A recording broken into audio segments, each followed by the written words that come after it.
What is going on, guys? Welcome back to the channel. It is Professor Anime. Welcome back to another video. In today's video, we are going to be discussing Chapter 22 of The Promised Neverland. Let's get this started. So on the first page of this chapter of The Promised Neverland, we actually see Ray writing down a note, and this note will come about by the end of the chapter, so we'll talk about that later.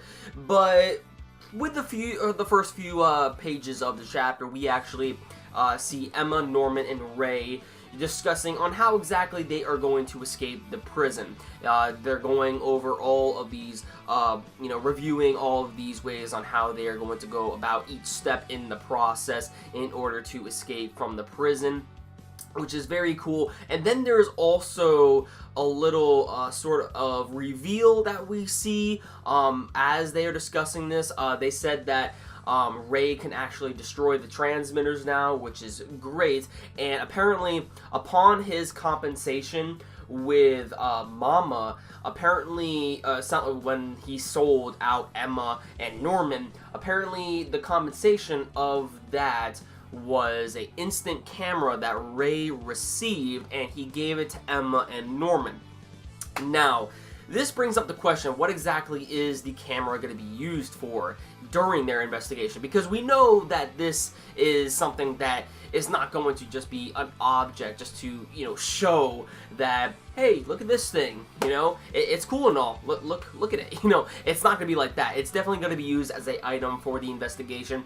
Maybe they are going to try to take pictures of, themselves or various other sort of things around the camp or the facility that they are at to try to distract Isabella and even Crone from finding them. Now, apparently to throw Miss Crone off, we actually see Ray open up these planks to the bottom floor next to Alicia's, I believe that was the girl's name, Alicia's room, in which he has placed all of his gifts from Isabella, and he would always hide them there. And he places a note there, and then this is where we see Miss Crone, trying to find out as to how exactly Emma, Norman, and Ray, the three kids, have discovered that, the transmitters are the way on how they control these children. So Miss Crone is doing everything within her power in order to see, how these kids ended up discovering that there are actually transmitters implanted in the children's ears. And this is where we see her just go on full out, like, insane. Like, the expressions that Miss Crone has, that the author gives to her, is just so borderline ridiculous. Like, she has, like, the best rape face. Like, dude, she, like, that one panel, I'm pretty sure you guys know what I'm talking about. It's the panel where she goes, like, ooh, it's time for a search now. She has the best rape face. I'm sorry, I just wanted to make that apparent. Anyway, so Miss Crone goes about this whole search in order to, find anything she can as to how these kids know about the transmitters. And she eventually stumbles across into Alicia's room, the kids' room, and she finds underneath the planks of the area in which Ray put down the note at, and she grabs the note, opens it up, and is like, whoa, apparently she finds a juicy morsel. That's how Ray described the note to Emma and Norman. So we were like, whoa, what does juicy morsel mean? What exactly does he mean by this? A juicy morsel, okay, is a phrase given to a juicy gossip or stories containing details about people's lives, especially details which are normally kept private. So apparently what this note is apparently something that is linked to Isabella's past, the mama's past. Now, this could be either true or it could be, just a rumor, because like the definition says, it could be gossip. We don't know exactly if it's true or false, but nonetheless, Miss Crone, she can use anything within her power in order to use this against Miss Isabella. As we know, Miss Crone wants to be the new mama. And she says, maybe I can turn this into Grandma.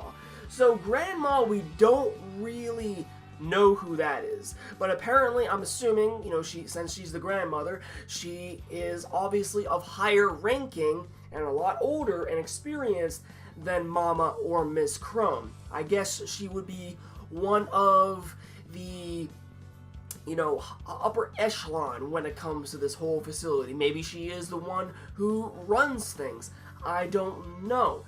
But nonetheless, Miss Crone says that she can use this against Miss Isabella, but we don't know exactly what is contained in this, letter that Ray wrote down. It can either be true secrecy, or it could be false rumors. We really don't know, because after all, in the first page of what we saw Ray doing on this chapter, we saw him writing down a note.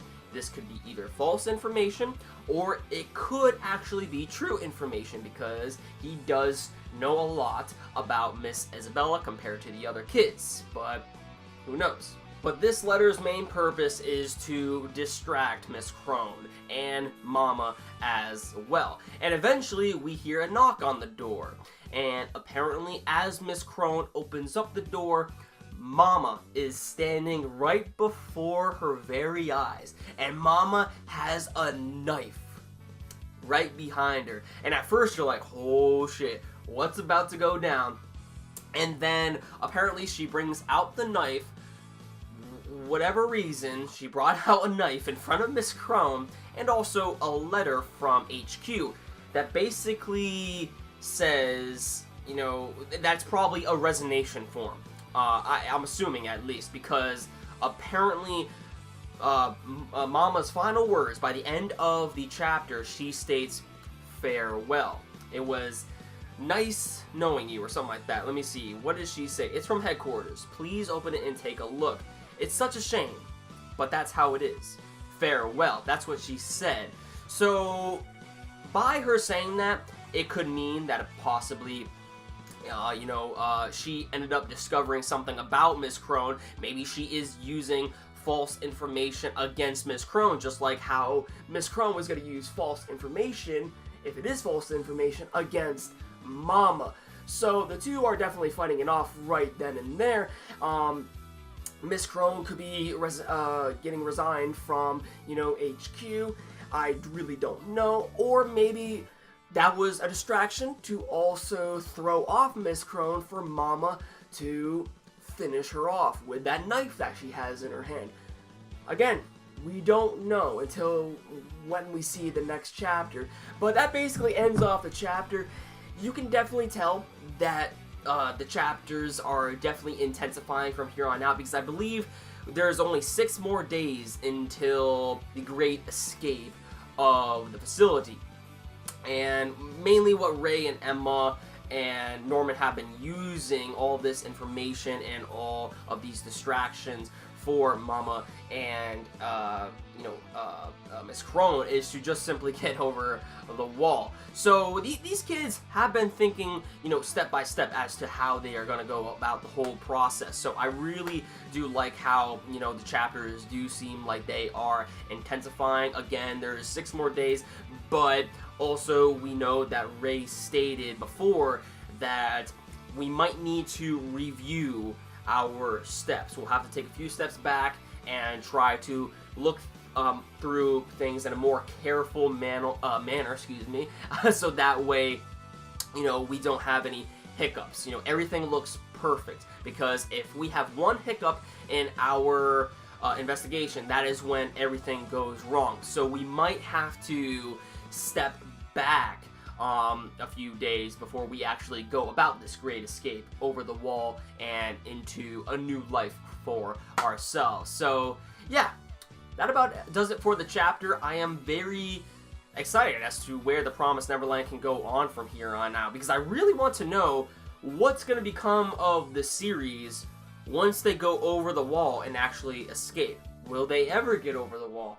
I have no idea, but if they go over the wall, where exactly will the manga go from here on out? Will it be as good as these chapters that we have seen? I'm very curious. I want to learn more about the world that is involved in the Promised Neverland, because just like Emma, Norman, and Ray, the viewer, or the reader, I should say, the reader of this manga series has just been encapsulated, you know, in this sort of, you know, prison. You know, we don't know what's out in the outside world and why this shady shit is happening the way it is. You know, so I'm very curious as to where the manga will go out from here on out. But until then, we'll have to wait until the next chapter of the Promised Neverland. Let me know your thoughts in the comments down below on what you guys thought about this chapter of the Promised Neverland. Be sure to give this video a like if you enjoyed it, and if you want to see more manga and anime content from my channel, hit that red subscribe button down below, and you'll never miss a video from me. That about does it for this video, guys. Thank you all for watching, and I will catch you all in the next one. See ya.